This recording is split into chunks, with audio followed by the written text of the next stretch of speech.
नीलाचल निवासाय नित्याय परमात्मने बलभद्र सुभद्राभ्यां जगन्नाथाय ते नमः। जय जगन्नाथ की जय। जय जगन्नाथ बलदेव सुभद्रा महारानी की जय। हरे कृष्णा। तो जगन्नाथ देवेर शुभ स्नान यात्रा महोत्सव कबे पालित होबे? 22 जून शनिवार नाकि 21 जून शुक्रवार? कोन दिन पालन करब आमरा श्री जगन्नाथ देवेर स्नान यात्रा महोत्सव? এই স্নান যাত্রার কি মাহাত্ম্য রয়েছে, আমরা এই স্নান যাত্রা মহোৎসব কিভাবে পালন করব, বাড়িতে খুব সহজে কিভাবে জগন্নাথ বলদেব সুভদ্রা মহারানীর আর সুদর্শন চক্রের কিভাবে অভিষেক করব, কি দিয়ে ভোগ লাগাবো, তার কি মন্ত্র রয়েছে, অভিষেক মন্ত্র, ষোড়শ উপচারের পূজার বিধি, সমস্ত বিষয় নিয়ে আজকে আলোচনা করব। সাথে থেকো। হরে কৃষ্ণ কৃষ্ণ কৃষ্ণ হরে হরে, হরে রাম রাম রাম হরে হরে। হরে কৃষ্ণ ফ্রেন্ডস, রাধে রাধে। কেমন আছো তোমরা সবাই? আশা করছি সবাই খুব ভালো আছো। রাধা মাধব গুরু গঙ্গে কৃপায় আমিও খুব ভালো আছি। তো আজকের আলোচনা বিষয় জগন্নাথের স্নান যাত্রা। তো জগন্নাথ দেবের স্নান যাত্রা পড়েছে 22 জুন শনিবার। 22 জুন শনিবার আমরা পালন করব জগন্নাথ দেবের শুভ স্নান যাত্রা মহোৎসব। তো এই 22 জুন হচ্ছে জ্যৈষ্ঠ মাসের পূর্ণিমা তিথি। তো অনেকে বলে যে না, এটা তো আষাঢ় মাস পড়ে গেছে। হ্যাঁ, অবশ্যই বাংলা ক্যালেন্ডার অনুযায়ী আষাঢ় মাস পড়ে গেছে, ইংরেজি ক্যালেন্ডারে জুন মাস চলছে, কিন্তু চান্দ্র পঞ্জিকা অনুযায়ী চলছে হচ্ছে জ্যৈষ্ঠ মাস। ঠিক আছে, জ্যৈষ্ঠ মাসের পূর্ণিমা তিথিতেই জগন্নাথ দেবজি আবির্ভূত হয়েছিলেন। তো তার জন্য আমরা শাস্ত্র অনুযায়ী, শাস্ত্রের সঠিক সিদ্ধান্ত অনুযায়ী আর চান্দ্র পঞ্জিকা অনুযায়ী কিন্তু আমাদের সমস্ত পূজা অর্চনাগুলো করা হয়। তাই আমরা সেই সিদ্ধান্ত অনুযায়ী চলবো। ঠিক আছে, শাস্ত্রে উল্লেখ রয়েছে যে যদি কোনো ব্যক্তি এই জগন্নাথ দেবের স্নান যাত্রা মহোৎসবে অংশগ্রহণ করে বা জগন্নাথের স্নান যাত্রা মহোৎসব দর্শন করে নিজের চক্ষু দিয়ে, তাহলে তাকে আর পুনর্জন্ম নিতে হয় না, মাতৃ জঠরে তাকে আর আসতে হয় না। হরি বল। তো তাই আমাদের সবাই কিন্তু অবশ্যই অংশগ্রহণ করতে হবে এই জগন্নাথের স্নান যাত্রা মহোৎসবে। এই জগন্নাথের স্নান যাত্রা মহোৎসবে কিন্তু কোনো উপোস নেই। জগন্নাথজি এত কৃপাময়, উনার প্রসাদ পেলে উনি আরও বেশি খুশি হন।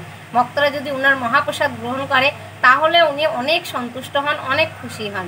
তো প্রথম মনন্তরে ব্রহ্মার পুত্র স্বয়ংভূ মনু ভগবানকে দর্শন করার জন্য, সাক্ষাৎ দর্শন করার জন্য একটা বড় যজ্ঞের আয়োজন করেছিলেন।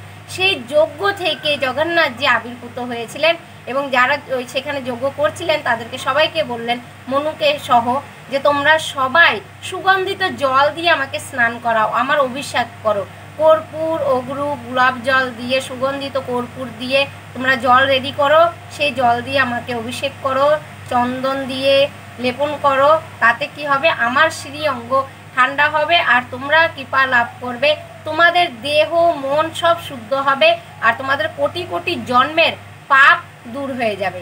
তখন সবাই মিলে জগন্নাথ দেবজির সুন্দর করে অভিষেক করেছে সুগন্ধিত জল দিয়ে, তারপরে নানা রকমের ফুল দিয়ে অভিষেক করেছে, পুষ্প অভিষেক।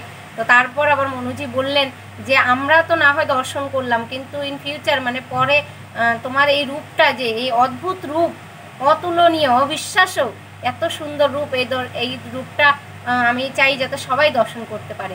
তো জগন্নাথজি বললেন তুমি চিন্তা করো না, ভবিষ্যতে আমি তোমার বংশধরের, তোমার কোনো বংশধরের হাতেই স্থাপিত হব। তো সেই স্কন্দ পুরাণের পুরুষোত্তম ক্ষেত্র মাহাত্ম্যে উল্লেখ করা হয়েছে যে এই দিনই মানে এই জ্যৈষ্ঠ মাসের পূর্ণিমা তিথিতে জগন্নাথকে স্থাপন করেছিলেন ব্রহ্মার থেকে আগত বংশ পরম্পরায় 25তম পুত্র ইন্দ্রদুম্ন মহারাজ। তো ইন্দ্রদুম্ন মহারাজ কিভাবে স্বপ্নে আদেশ পেয়েছিলেন সেটা আলাদা একটা কাহিনী আছে, তোমরা হয়তো জানো। তো না জানলেও আমি পরে অন্য একটা ভিডিওতে জগন্নাথ প্রভুজি কীভাবে এসেছিলেন, কীভাবে স্বপ্নে আদেশ দিয়েছিলেন, তো সেটা নিয়ে পরে আলোচনা করবো। ঠিক আছে, তো তিনি সেই স্বপ্নে আদেশ পেয়ে জগন্নাথকে স্নান করেছিলেন এই দিন। তিনি তো স্থাপন করার পর থেকে প্রতি বছর ইন্দ্রদম্ন মহারাজ এই জগন্নাথের স্নান যাত্রা মহোৎসব অনেক বড় করে করতেন। সেই জগন্নাথের পুরী মন্দিরের যে বড় রাস্তা আছে, গ্র্যান্ড রোড, ওই রোডে স্নান যাত্রা মহোৎসবটা করা হতো।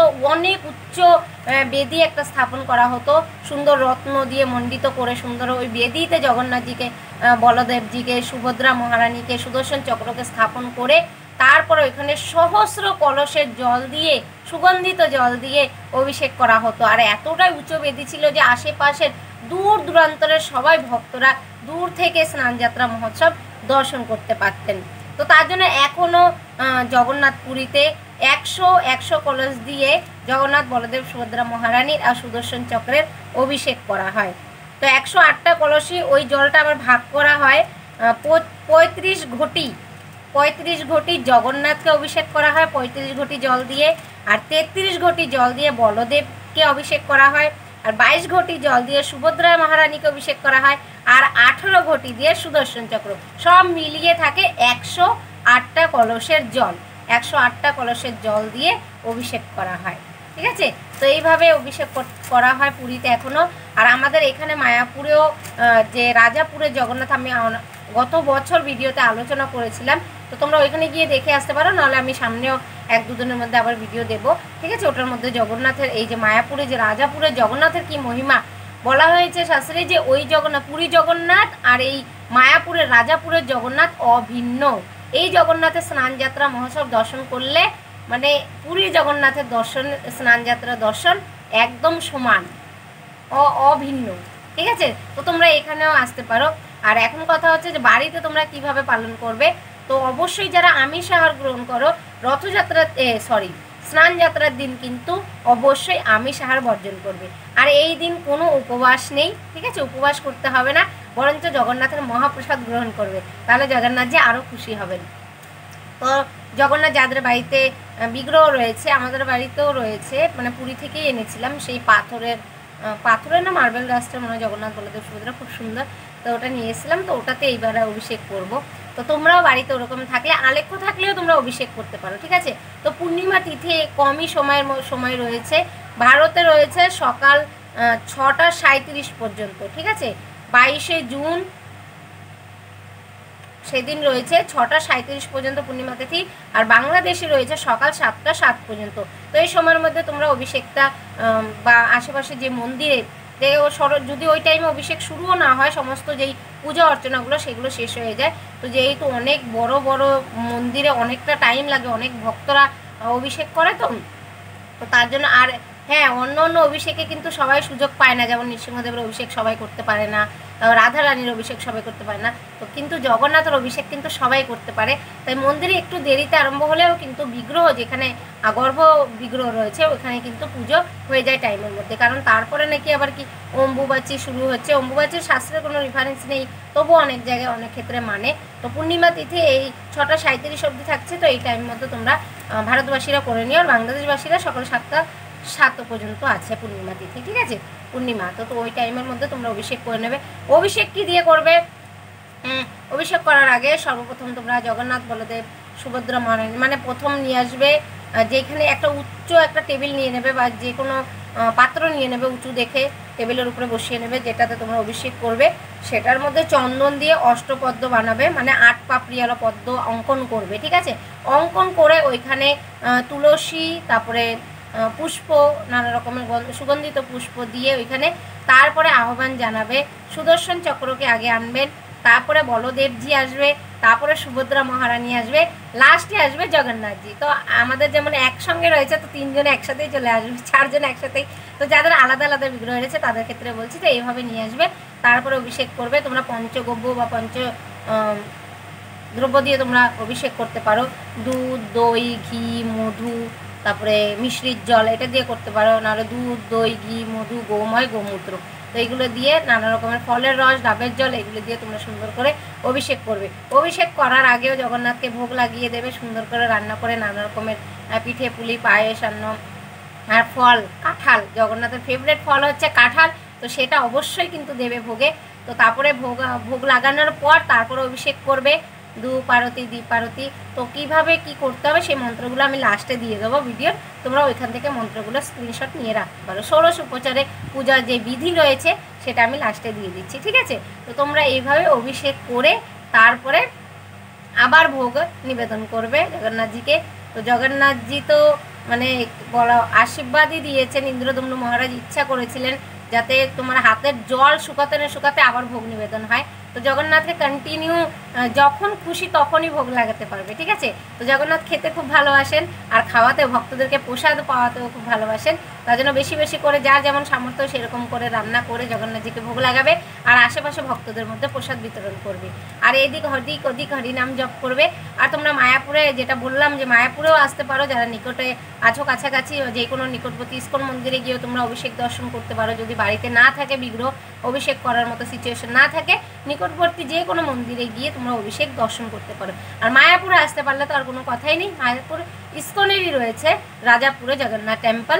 তো তোমরা এখানে মায়াপুরটা তো তোমরা সবাই চিনো, অনেকে রাজাপুরের ব্যাপারে জানে না, তো সেটাও আমি যদি এর মধ্যে যাই দেখাবো। আমার ইচ্ছা আছে স্নান যাত্রার দিন ওইখানে যাওয়ার, তো যদি যাই সেটা তো তোমাদের সঙ্গে শেয়ার করবো।